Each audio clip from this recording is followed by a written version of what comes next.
Write from dictation. Write from dictation. Writing from dictation. Practice all of the dictations. Write from dictation. This is the question I talk about all the time in almost every video. Write from dictation is the key. How to improve write from dictation in PTE. So the first step is actually make sure that you know the timing of the listening section. You're practicing different mock tests and you know how long to spend on each question to save enough time for dictation. We have another video on our channel about the timing in the listening section, and I'll make sure to link it down below. But in the meantime, let me show you a neat little trick that I teach all of my students in order not to mess up their dictations. Check this out. All right, so when we do the listening section, it's going to be the last section in the exam. And one thing we know for sure is that you will always have either 3 or 4 questions for dictation.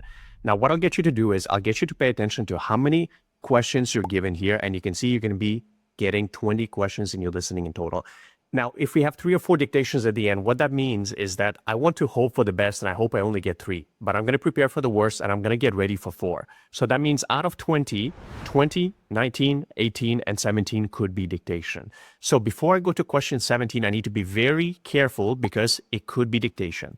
So what happens to a lot of people is they go through the exam quickly, and they don't pay attention and they get here and they're like, oh no, what's going on?